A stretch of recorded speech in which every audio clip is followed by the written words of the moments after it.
welcome everybody to today's panel in celebration of World Ocean Day. Today we're going to be having a conversation to explore the nexus between oceans and our climate and what real solutions might look like in this increasingly complex space. So my name's Jessica Leck, and I'll be moderating our discussion with some of our incredible panelists today. I'm joining you today from Warramai country, Australia, and I'd like to begin by acknowledging the traditional owners of the land which I'm meeting you on today, both this land and sea country, and pay my respects to elders past, present, and emerging. We also recognise the First Nations communities from across the world who have been leading environmental stewardship for generations. We'd love for you to pop into the chat function or into the comments if you're watching this back later, where you're tuning in from today. So tonight's event is organised by OceanEarth Foundation, where our mission is to build resilient communities and reverse nature by helping unlock transformational change. We do this by working with individuals and communities to foster resilience and empower them to become informed decision makers and active champions of change, bolstering land and seascapes, and ultimately halt and start reversing the loss of nature. We use systems thinking to guide and scale programs to ensure lasting impact. Our signature programs include my very own baby, Ghost Nets Australia, working with communities across the Coral Triangle to remove ghost nets and stop plastic pollution at the source, and Ocean Youth, empowering young people from across Australia and New Zealand to take action for our blue planet. Through our fee-for-service arm, TierraMar, we collaborate with governments, not-for-profits, communities and industry to embed systems thinking in conservation and natural resource management. Our goal is to help shift the sector beyond short-term thinking towards lasting transformational change for both nature and communities. So with that, I'd like to introduce you today to our panelists. So first up, we have Jen Verduin. I just went through how to pronounce that and I butchered it all well. Who is a professor in oceanography at Murdoch University and Pro-Vice Chancellor for the College of Environmental and Life Sciences. She is an oceanographer with a passion for understanding how our oceans are changing, from the vast open seas to dynamic coastal regions. Currently, she's actively engaged in seagrass restorations projects along coastal regions, working to develop sustainable solutions for marine ecosystem recovery. Dr. Tonny Wagey is a marine policy expert and senior advisor with extensive experience in blue carbon ecosystem management, climate finance, and sustainable ocean governance. With a PhD in oceanography and fisheries science from the University of British Columbia, Canada, and over 30 years of professional engagement, he has played a key role in integrating blue carbon into national and regional climate strategies. As the former executive director of the Indonesian Climate Change Trust Fund, Dr. Wagey led multi-donor funded initiatives focused on the conservation and restoration of coastal ecosystems, including mangroves and seagrass beds, under the framework of Indonesia's Blue Carbon Agenda. Currently serving as Executive Director within the OceanEarth Foundation family of TierraMar Indonesia, Dr. Wagey continues to champion innovative financing models and cross-sector partners to scale up the blue carbon solutions across Indonesia and the Coral Triangle region. Dan Fairweather leads the Food Systems and Biodiversity Division within the Howden Climate Risk and Resilience team. Dan has over 20 years experience in dealing with the agricultural risks, mainly focused on aquaculture and livestock sectors. Dan has explored the use of parametric insurance and novel insurance products to incentivize environmental stewardship and support small-scale farmers in climate-exposed communities. This work has led to a number of work streams with global environmental NGOs to assess the role of finance and risk in the world of conservation. Dan is a trained fish biologist and is previously the trustee of the Shark Trust, a global charity for the conservation of sharks, skates, and rays. And finally, Georgia Watson has a background in Antarctic science, gender equity and STEM, and a passion for science communication for climate action. Georgia is the social media coordinator for Good for the Gong, an independent, Illawarra-based non-partisan group of locals who are advocating for the transition to renewable energy. Good for the Gong focuses on the proposed Illawarra offshore wind project, setting expectations for the highest environmental standards and community benefits for their region.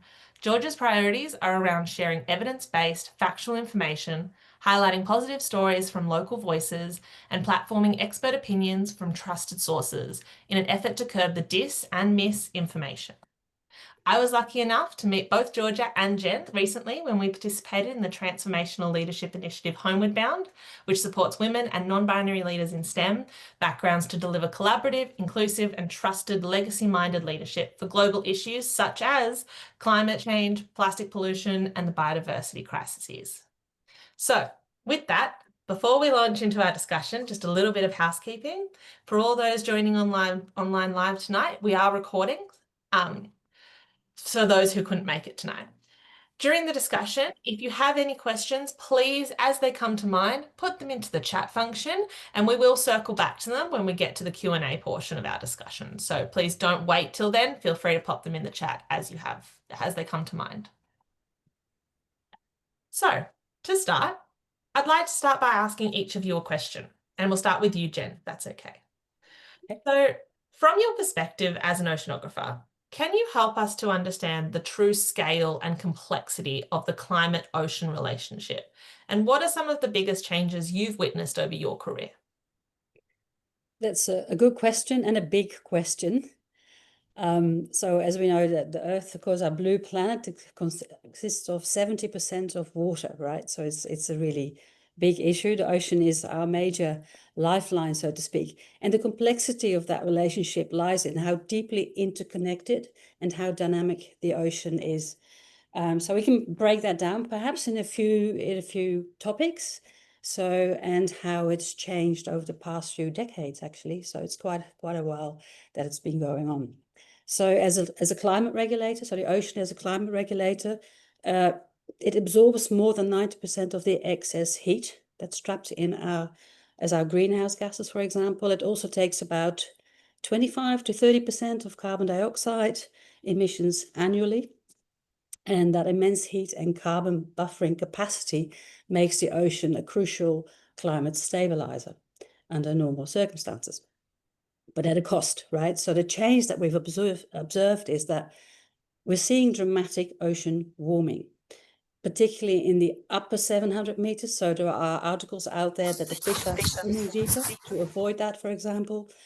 The deeper layers are warming too, and the rate of warming has more than doubled since the 1990s.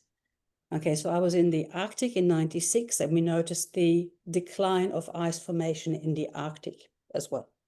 So ocean currents and climate feedback loops. So the ocean currents, like the Atlantic Meridional Overturning Circulation, or the AMOC, maybe better known as, that transports sort of heat across the globe. So that affects everything from the monsoon cycle in Asia to winter temperatures in Europe. And that change that I've observed there is that there's growing evidence that this overturning current is weakening, possibly at its slowest state since a millennium. And that could have quite severe consequences, such as sea level rise along the US and the East Coast, but also disruptions to food and water security, for example, in the beyond, in other areas. The other thing that we have, and we've just come from the Antarctic, but there is that polar amplification of ocean feedback. So the poles, especially the Arctic, are warming more than twice the global average. So that's actually quite a lot. And it's called Arctic amplification. And that melting sea ice, because melting sea ice reduces the Earth's capacity, or it's called albedo, or reflectivity, that's causing more heat to be absorbed by the darker ocean waters. So again, it sort of increases the ocean heat.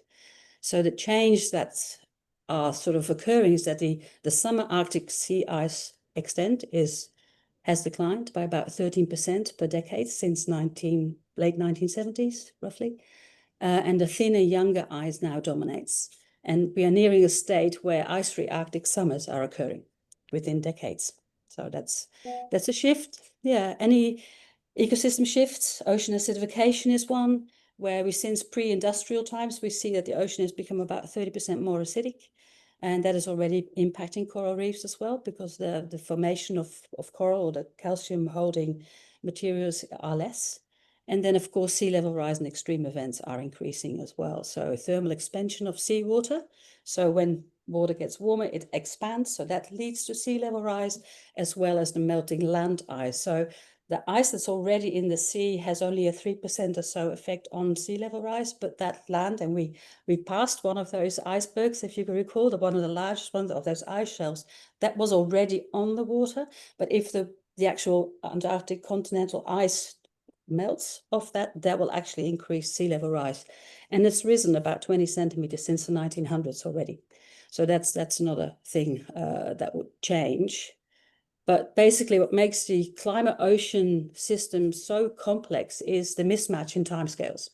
So I don't know if you've noticed, but in summer the water warms up, and then by April, May for us here in Australia, it's warmer then. So it takes a long time for the heat to warm up. So that's the problem as well. So the ocean responds very slowly to these changes.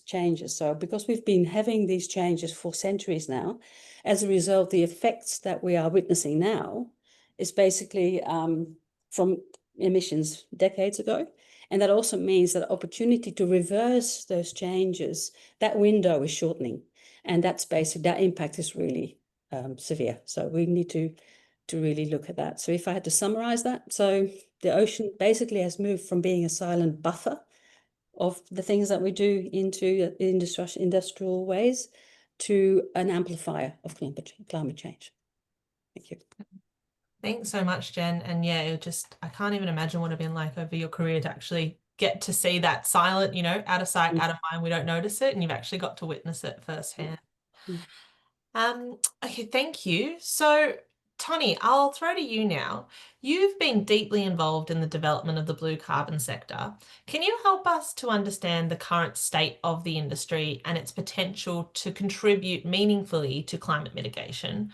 What needs to be in place for blue carbon to deliver some both ecological and community benefits at scale? Okay, thank you. Thank you, Jess. Thanks for having me. I think there are several questions in that long questions. I'll try to sort of respond to them each and everyone. And well, I would like to start off by saying that yes, the as Jen was mentioning about the role of the ocean itself, in regulating, mitigating climate change is very important. In particular, I would like to focus on the coastal area where we have not just the water but also the vegetation, right? And I refer to mangroves, for instance, to seagrasses, to salt marshes, and for some of the people, we call those ecosystems as the blue carbon ecosystems because yeah, that's blue from the oceans. It is very important ecosystem, especially in most countries around the world. There are more than 150 countries that has a blue carbon ecosystem in the world, all of them or one or two of them. But the importance of that is not just for the carbon itself, the climate change, but also for the livelihood, because that's right by the water. It is we refer to the blue carbon in the coastal area as the total carbon sequestered or captured by all these ecosystems through photosynthesis or sequestrations, yeah, that's what we refer to the blue carbon ecosystems. So back to your questions, I think the current state of the blue carbon, I would not call industry, but the knowledge and also the development of that, since I'm involved quite a lot in the policy part of blue carbon in Indonesia. I think it's changed from 25 years ago when nobody knows about this, and now people are talking about blue carbon. Even in Nice right now, there is a big session because we have the UN Ocean Conference session on blue carbon. So the level of interest is very high. If it is recognized in multiple agreements globally, the IPCC, the UN Decade, ecosystem restoration, and so on. So it is an important thing, and countries are responding to that. Some countries are responding, I would call too fast, because they said, okay, well, we can tap in and then make money off it. But country like Indonesia, we cannot just think about the carbon in there. how much we can convert it into dollar amount, or in Indonesia, the rupiah amount, but also in the livelihood of the people live by the coastal area. In terms of the situation right now, the condition, I think we have advanced in the carbon counting ability, like, the MRV things, especially for the mangrove, it's much better than 10, 15, 20 years ago. The seagrass and the salt marshes, I think it's still behind of the mangrove, but at least in Indonesia, we have the largest mangrove ecosystem in the world. A lot of scientific work breakthrough has been published, and we have the MRV for system quite good in place for the mangroves. Now, in terms of the financing aspect, the market access, yes, we have several projects, not really a big project in Indonesia, but I think also in other part of the world. But we are trying to get there. But I would say the situation right now is still related to the policy, the governance, and also the ownership of the area. We are talking about area that has culturally owned or legally owned, by customary ownership, and that need to be resolved. In terms of you asked about the potential for climate mitigation. I think mentioned about the high sequestration capacity, especially mangroves. It can sequester more than 10 or 15 times per hectare than the terrestrial forest, for instance. So that there you go. But I think we can sort of like look at that into more general in terms of restoring and protecting the ecosystem, because it has lots of other benefits and function and roles, such as the nature-based solutions, right? Because it can protect from erosion, abrasion, and so on. So I think the beyond carbon aspect from the blue carbon ecosystem is as much as important as the carbon aspects, such as for the fisheries. We know salt marshes, mangroves are the nursery grounds for fisheries in tropical areas, and it's very important. And that's where most of the fishermen are fishing, because they're fishing not too far to the open oceans. What needs to be done? For me, I think still, since I have the experience working in the government, the framework, the regulations, because Indonesia is a good example, because the area is far away from the center, right? From the capital, from Jakarta. We are talking, hundreds of thousands of hectares of mangrove in Papua, in Kalimantan, for instance, in Indonesia. So we have to work definitely with the local government and the local people, so that they know what benefits they can get from this. So those are the big homework, I think, that we have to educate not just the policymaker but also the communities. Science and data technique to strengthen the MRV, the monitoring, reporting, and verification aspect. I think that's still very important if we want to go further, like our colleagues from the forest area, because they have done quite a good job in there. The financing mechanisms, of course, some example right now, it's only like the small projects, but for blue carbon projects, we still need to have a solid methodology and verification part to be able to claim that as a reliable project. And yeah, finally, sort of like summarize this. I think the potential are there, big, but there's still a lot of work. Although we see that every day when we go to work or wherever, we see mangroves, we see seagrass, salt marsh, but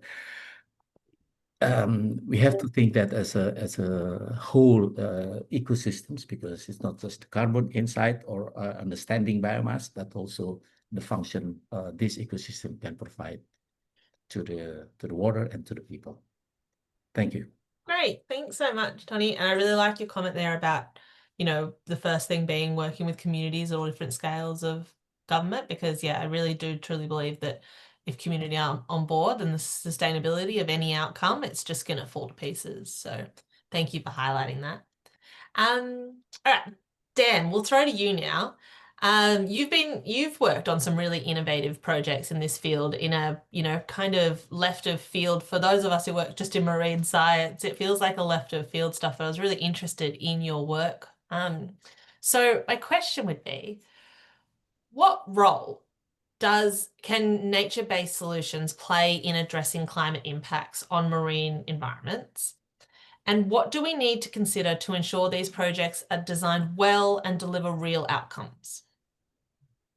No, thanks for having me. I think naturally I will be looking at this in a financial lens, really, because that's the role of insurance, is to basically assess risk, vulnerability, and look at it really from an investment perspective. And I know that doesn't always sit comfortably with a lot of sort of environmental NGOs, but by framing it that way, then what that enables us to do is it puts it on the sort of balance sheets and risk registers of companies. And I think belatedly companies have failed to recognise less so their impact, but more their dependencies on nature. And we're seeing a huge shift now around financial sort of investments into this space. And I guess there's a couple of things really. I mean, I know this call is about oceans, but I think it's useful to sort of address some of the issues in a really sort of holistic manner. So looking at what terrestrial impacts are happening on the on the ocean environment. And I think some of the biggest changes we're seeing, especially from an ocean impact perspective, or potential reduction in impact, is going to happen on land. So it's around fertilizer use, it's around agriculture. What does that do to the runoff and the water pollution? I mean, like Jen was saying, unfortunately, the oceans do a very, very good job at soaking up heat and carbon dioxide, but that does have knock-on impacts to things like coral reefs, viability of fish eggs, and all this sort of stuff. But, let's not forget that oceans are, they drive extreme weather events. So having this sort of increasingly hot ocean is just driving more and more extreme weather events. From an insurance perspective, that's really important, because that's where we really sort of feel the pinch in terms of financial losses. And so some of the issues that are really going to face society as a whole, unfortunately, those least able to sort of handle it in terms of finance and insurance are those most at risk of climate change. They're the most vulnerable in society, low-lying island states, some really sort of some of the poorest in society in terms of fishing and agriculture. So it's really important that we sort of pull together and look at what is a good outcome. Increasingly, what we're seeing is that nature-based solutions are probably they're better 9 times out of 10. B, they're cheaper, and actually, if you can sort of combine that with, say, grey infrastructure and green infrastructure, from a business investment perspective, you actually have a much more positive outcome. So grey infrastructure, it obviously it reduces in it obviously depreciates over time, whereas green infrastructure appreciates over time. So having the two together, I think, will be a much better solution. In example, seawalls and mangroves, for instance. And we're seeing the benefit of some of these sort of marine ecosystems, and you can draw out some of the direct benefits. Just look at mangroves and coral reefs in terms of fisheries. It's been widely quoted, but just look at the Mexican Quintana Roo reef insurance, for instance, where the communities there, the sort of hotel owners, recognise that without the coral reef, there's no beach. Without the beach, there's no tourists. So they've come together and they pay for an insurance product now that protects that area of coral reef against, well, when it does get damaged during a hurricane, it releases funds so that people can go out and help repair it. So we're starting to see recognition that nature-based solutions are valuable, and our impact and dependencies on nature are growing all the time. And we just have to look at some of the large investment funds that are being developed. BlackRock, Goldman Sachs, the Norwegian government pension fund now are recognizing the intrinsic value of nature within some of their investment decision making. So it is changing. How quickly, obviously not quickly enough, but some really fascinating sort of movements within markets. Thanks. Thank you. Oh, just fascinating. This is the problem with excellent panelists, is I don't have time to ask you so many more questions. Thank you so much. I really like the highlighting of the importance of, like, we could fight against the economic system, or we could make it work for us. And I think there's so many opportunities where we get to let it work for us. Okay, my next question is for you, George. You work in an incredibly tricky space, and bless your patience for working in that space, combating the misinformation that we often encounter. How do we bring communities along in these increasingly complex conversations about ocean and climate action, especially when the issues are so complex and often really misunderstood? Yeah, so I think a bit of context around what Good for the Gong is that we started as a Facebook group. And I don't know if you've spent much time in the Facebook comment section lately, but it can be a bit of a nightmare. So Good for the Gong is about creating space for community to engage in this very complicated space where offshore wind could be a new industry for Australia. There is a lot of mis and disinformation out there. And so we wanted to create a space where people could engage and ask questions, be curious, and to, not feel afraid to be judged, to have a safe space where they could ask these questions. And that has really created a lot of positive atmosphere in the Illawarra to do with how we are managing this new, and it's exciting that we could have a large-scale renewable energy project off the Illawarra. It would create new jobs. It would absolutely revolutionize our steel industry down here. But it has been very tricky to manage with anti-offshore wind groups popping up, and particularly in the online space where we have seen a decline in fact-checking. And so what has been really fantastic is this space where people can ask questions, they can post articles, they can say, I've heard this, is this true? Does anyone have resources that can back it up? Where then community can come together. And rather than being sort of at odds with each other, that has really brought a lot of people together and brought people into the conversation who have been sort of on the fringe or haven't felt welcome or included into the renewable energy space before.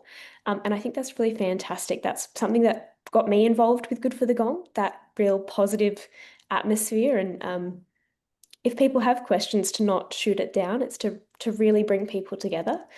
There's actually plenty of organizations who do the myth busting. So we try and stay out of the myth busting arena to do with the science, and instead provide the evidence, provide the facts, talk about the process that the government has set out, so where we are, and to not jump miles ahead, because large-scale projects are going to take decades. And so I think that's been really great in bringing people together. You're right, and to all the panelists here, like, it is such a complex and nuanced conversation.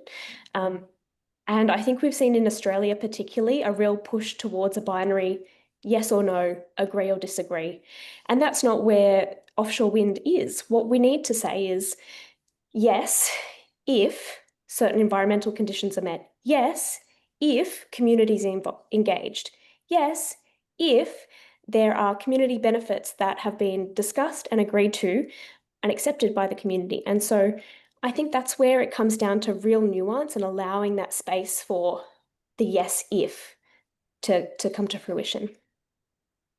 Yeah, definitely. I mean, anyone who's heard me talk about anything, the words nuance and context have come out of my mouth. It's a part of, it's particularly in Australian culture. I mean, our international panelists, maybe your communities have solved the problem, but I feel like our community and our culture are really losing that skill to sit with the uncertainty of nuance and context and sit and understanding it. So thank you so much, Georgia. Really highlighting some great points.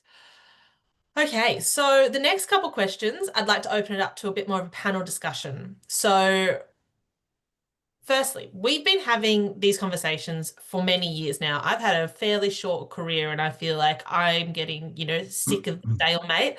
Can't even imagine the ones who have been around for longer than me. So I'd love to hear your thoughts on what needs to shift to move from this discussion or from these planning or policy discussions to real action. What's standing in our way at the moment? I might throw to you, Jen.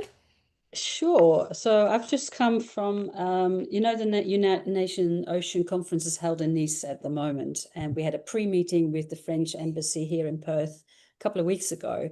And basically what was said was, we've been talking about this now for decades. What can we do? So what is standing in the way? And what we've seen with the COVID period, that if there is a direction from the government, we can change, right? And we've seen this happen. So that shift is needed. So we have to move beyond the commitments, and we say we sign this treaty. We have to move from that commitment to action, and the government has to prioritize ocean health and environment.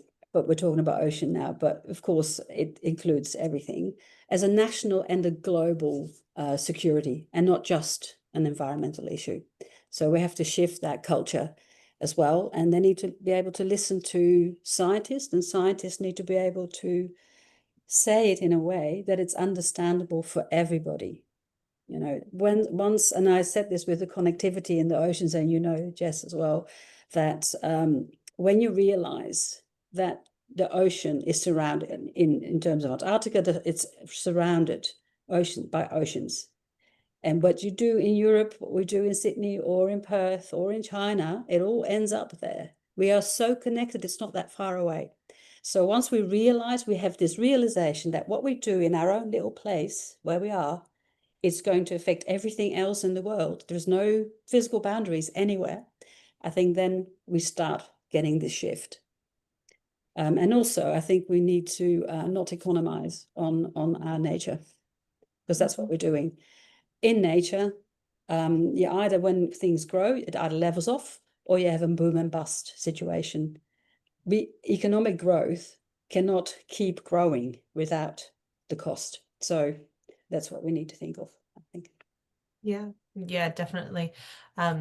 I'm so grateful that you're raising those kinds of discussions at, the embassy and government level, because that's one of my biggest learnings from COVID. So we can do really inconvenient things, can we? And we can listen to scientists.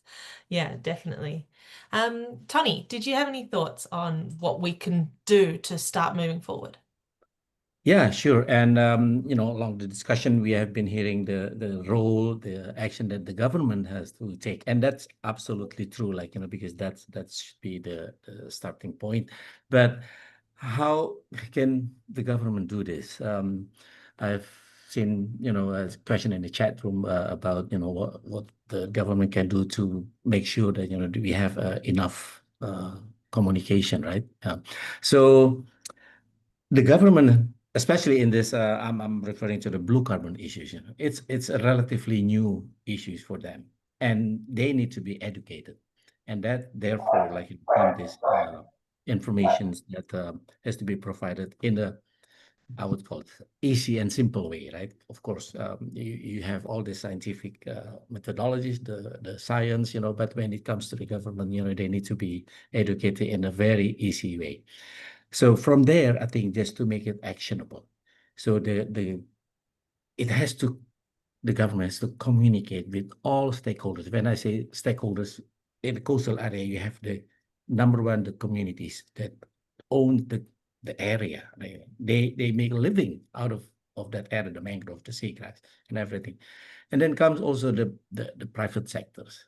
They love to build hotels and resorts, along the coast. So then that has to be in place. But planning is very, very important to the zonation of the area. What are you going to do with this? We are talking, again, country sample in Indonesia.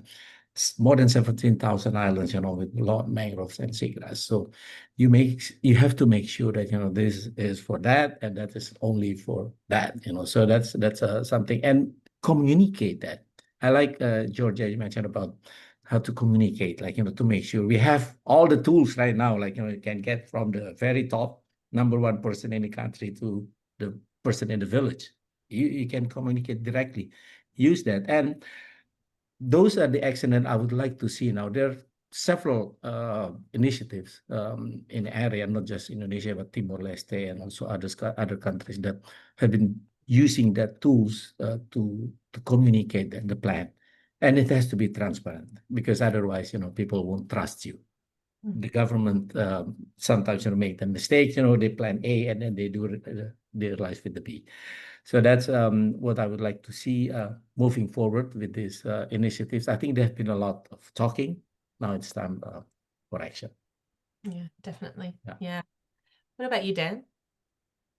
Yeah, I mean, it's always a really tricky one.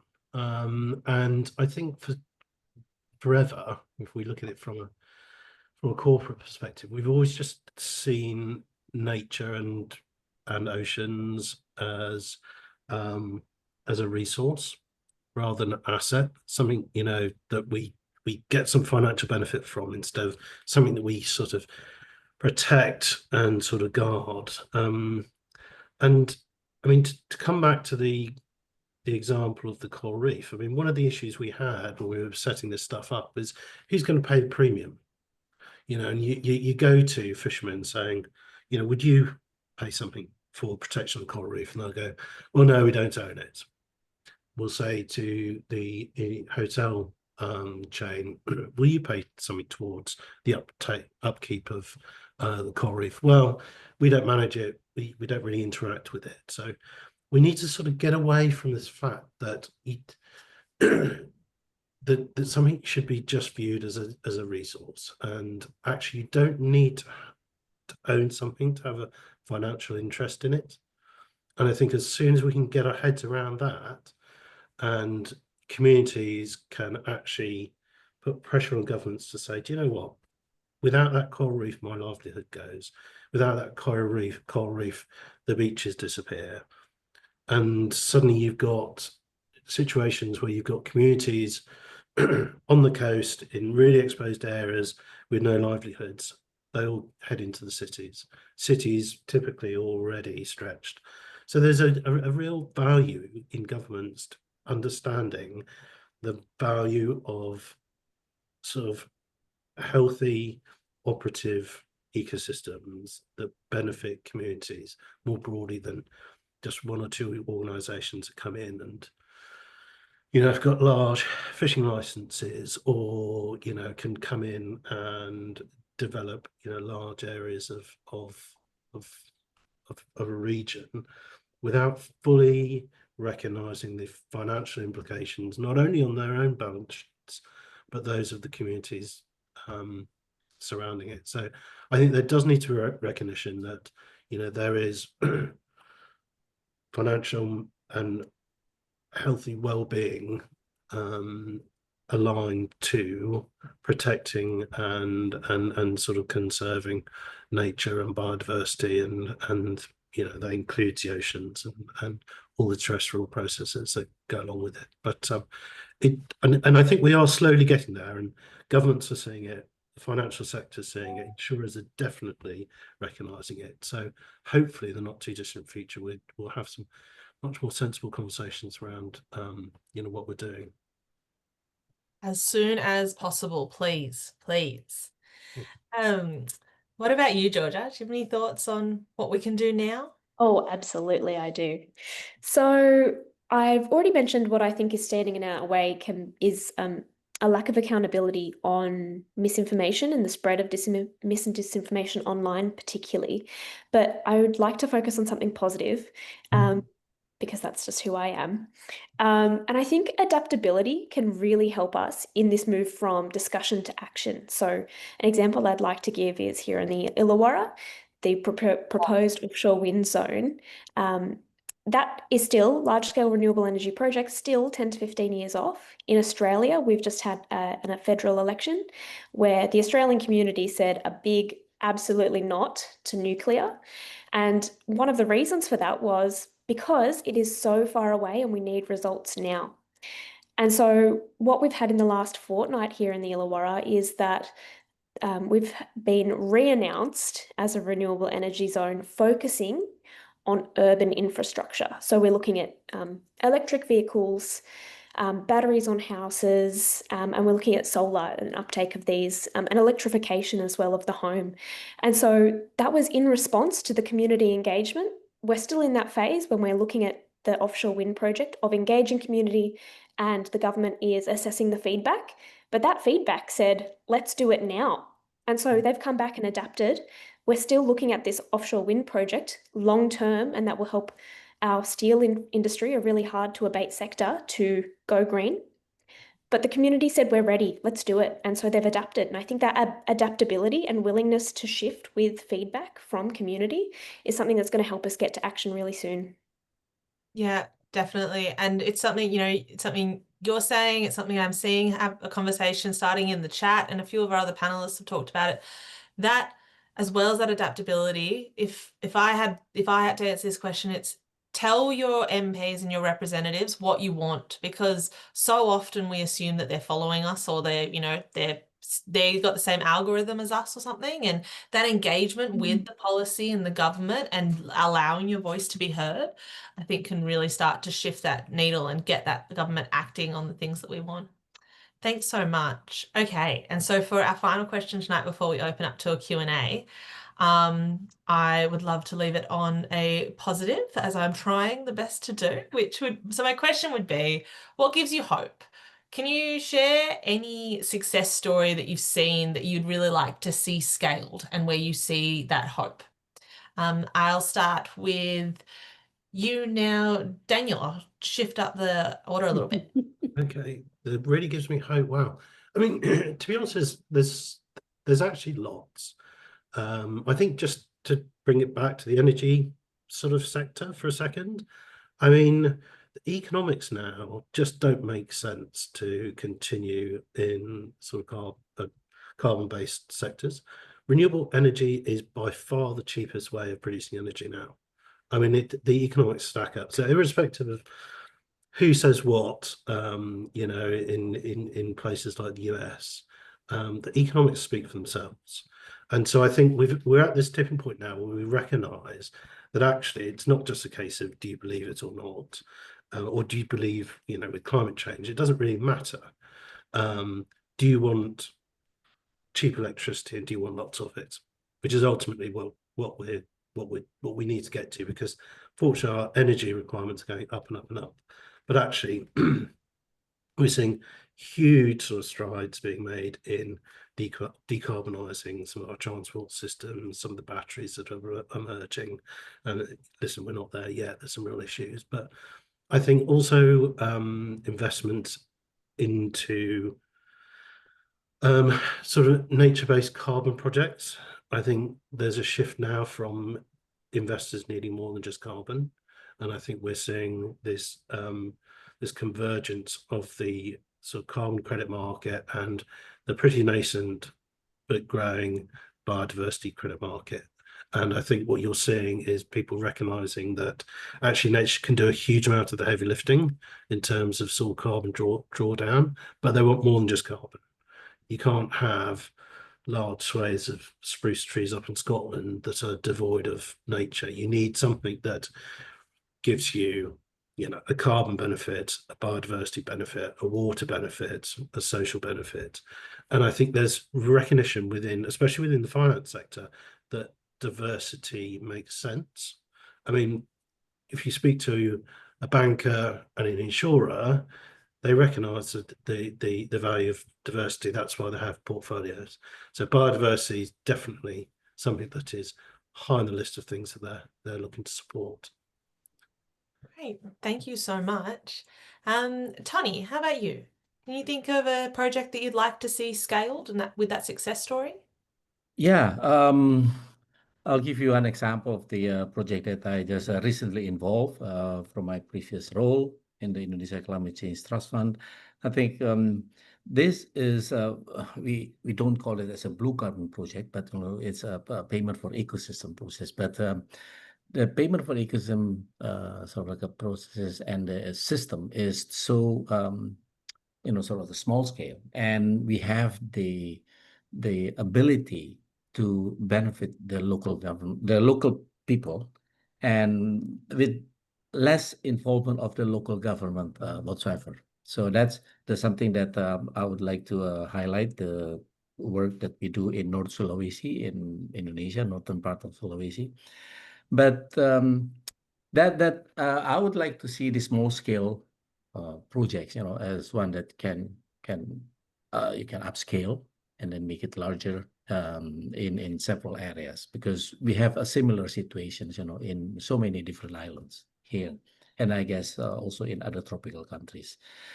The other examples that I would like to, this is not a success story at the moment, but people here talking about the biodiversity benefits, right? So in Indonesia right now, and you guys are talking about the energy. So there is a nickel mining in Raja Ampat, and I don't know if you're familiar with the geography. Raja Ampat is in the northwest Papua. So it is the heaven of the marine biodiversity of the coral reefs and everything. That's the bullseye of Coral Triangle. But in some of the islands there, they are doing this mining activities. So there is a big debate now, all the way to the people in Jakarta about, will continue to stop, partially continue, and so on. So we still have and see this happening every day. And that is what we are going to expect to see maybe in the next years or so. Yeah. Yeah. Oh my gosh, that as someone who's Raja Ampat has been on top of my bucket list my entire life, that is scary. Georgia, I can always lean on you for some positivity. What's giving you hope at the moment? I think this comes up whenever I'm asked about hope, because we do like to end on that when we have these hard conversations. And for me, it's always people, like day in, day out. It's good people who are doing the work, who have those hard conversations with their friends and family, who bring their kids to community events, and who put their hands up to volunteer. Something I'd love to see scaled that we did in Wollongong. You can probably hear the doggies barking in the background. Sorry for that. But something I'd love to see scaled is in Wollongong, we had a family fun day around renewable energy. And so that was arts, crafts, food, music, stalls, scientists who surveyed people about what community benefits they want to see, like it had everything. And it created a really positive atmosphere. It normalized having these discussions, and it actually created a really positive media moment as well to show the government that, and as Lizzie mentioned this in the chat before, if we want to incentivize government, we have to show them what the community want. And this really positive day, lots of colour, lots of attention. It created this signal for government to say, we're reasonable people, we're everyday families, we're here for a chat and we're here for a good time, but we care about this and this is something that's important to us. So I think something like that brings people together, I think something like that should be scaled up. Yeah. Yeah, fantastic. Thank you so much. And Jen, do you Some have something? hope. Yes. That's a really powerful question, isn't it, really? So, and thank you for asking it, because it is good to end on a good note.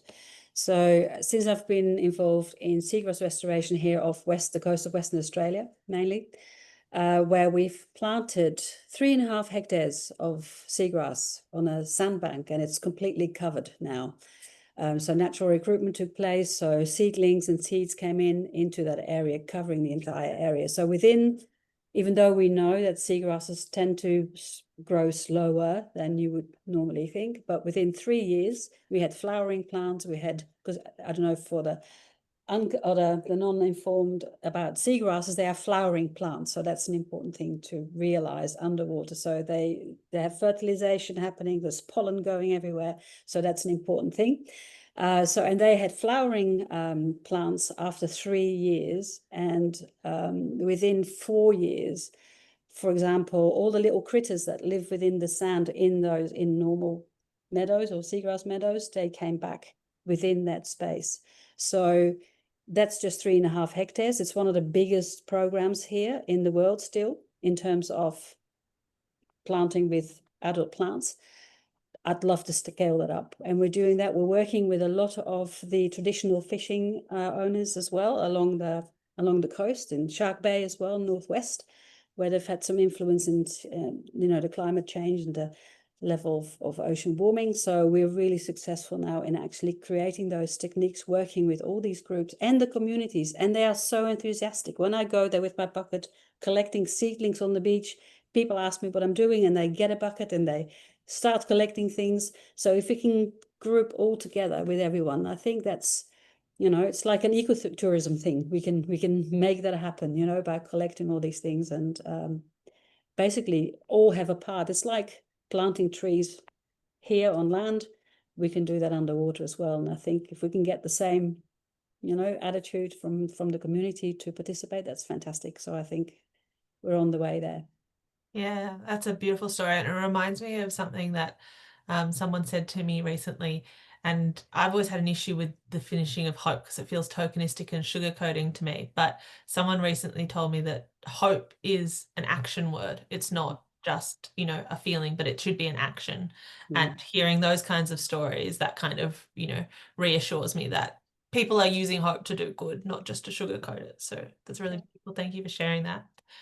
Okay, so we are doing well with time. Thank you, guys. So we'll go to a few of the questions in the chat. So we'll start with this one from Simone Side, I believe, which might be a good question to start with you, Tonny, because I know you've worked in government, but I know you've worked with community groups and the communities on those islands. So the question is, how can government ensure adequate oversight and sustainable practices in protecting the coastal ecosystems when the government doesn't adequately communicate with the local communities prior to formulating policies? Oh, we'll get you to... Yeah, okay. So there you go. I totally agree, and then it sort of reminds me of the examples, so many hundreds of examples, that I see the communication is not working well between the government. This is what they plan, and this is what the community, the people want to do. Unfortunately, I have to say that they have to keep trying. Communication is the only way, but you have to make sure you include everyone, all of them, all the stakeholders, we call it. But I think from the community perspective, the people live there, they just want to make sure that the sustainability of that, of what their livelihood is, and that is the communication sometimes not working because one group, the government, wants to have this, and then the other wants to have the other one. So communication, and you don't have to go through this high tech communication. Just use the very simple one that people understand, and that is the key things. And what I would like to see here is sort of like examples, like we have to use examples, champions, success stories from other places that that, hey, it worked here, why cannot we just try here? Use the people that understand the issues, and in my experience, that normally works, and I would like to see more to be implemented, in everywhere, all parts of the world. Yeah, definitely. In my experience, part of that, getting communities to engage, they still need to turn up to the engagement sessions. So educating and increasing that eco-literacy so they're informed enough to know what the discussion's going to be about. I think that's a real key element that we, working within communities and in sectors, can do that will help the government in that engagement. An example will work, like it will help. Yeah. Thank you. So I'll have a question now from Lizzie. And she prefaces it with, when we call for government action, aren't we really saying we need broader public support and a shift in societal values so that the political leaders are incentivized to act? after all, without public demand, there's little political will. I think I'd like to throw that to Georgia and get your thoughts on how we can increase that shift in societal values and public support. Yeah, and thanks, Lizzie. It's great to see you online. I think when we're trying to shift a whole community or a whole, maybe even a whole nation, we need to go back to values and the story that we tell about ourselves. And I think that's where, Tonny, the positive stories and success stories come in. What do we want to see and who do we want to be? Do we want to be a nation of leaders in the renewable space? Do we want to be innovators? Do we want to lead technology? Do we want where we see the US moving away from science and climate action? Do we want to take those incredibly talented people and welcome them here to Australia? I think it's about what we see for ourselves and helping people with that vision. What do we want to see for our children? What do we want to see when we're gone and the next generation are here in charge? And I think that storytelling is really important when we think about who are we and what do we care about. That values-driven, values-led conversation can shift away from the politics and actually be like, who do you want to be? Who do you want to see here in charge? And I think when we can take the divisiveness away and lead with curiosity about what people value, that can bring people together a lot easier. Thank you. So I'll throw this one to Jen, and I'm sure, Jen, this could be an hour-long lecture series, I'm sure. And I'm going to ask you to do a quick and simple science in, climate science in 60 seconds or 2 minutes or something. But we've got a question here that I just think it's really important to kind of, make sure that we are all sharing that eco-literacy. So the question is, does the cold dissipated from the melting ice not play a role in ocean warming up at a slower pace than normal? In fact, is the phenomenon of cold dissipation being investigated, especially focusing on the impact of such ocean ecosystems and species that are not normally exposed to such extremes? So, can you give us a condensed version of that? Quick. Well, you're right to think that, the melting of ice, and especially the polar regions, would play a more nuanced role in this whole ocean temperature dynamics, of course. But the short answer is yes, but temporarily, right? So there's not enough to stop and reverse the global ocean warming. So it'll be very local. So when ice melts, it absorbs heat from the surrounding environment, including the ocean, and without raising its temperature. So it's due to latent Henter fusion, if you really want to go into the details there. But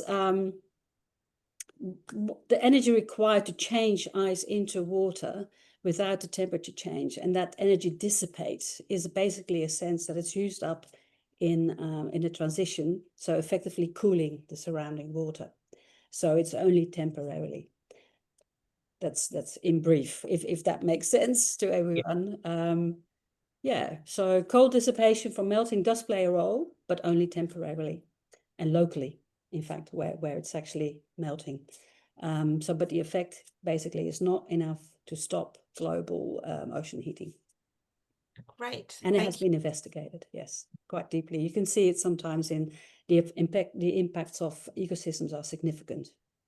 So yes, has been investigated or is being investigated. Yeah.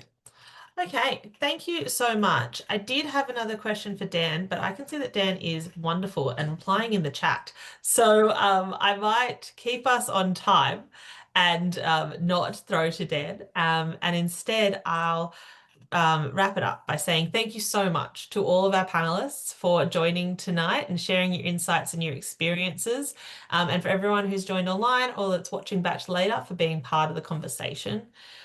We really want to encourage you to continue this conversation past this event. So share what you've learned today with your colleagues. Try to have an interesting, non-divisive, bilateral conversation with some of your colleagues or friends or family that you might otherwise avoid, and just open up those barriers a little bit. And we really want to keep these conversations going by offering more of these types of webinars and panels. So if you have a burning question for our next discussion that you'd like to see us form a panel discussion about, please don't hesitate to get in touch. You'll receive an email on how you can do that in the coming days. But thank you all so much for joining tonight, or wherever you've joined, day or morning, wherever you are in the world. And that's it from us.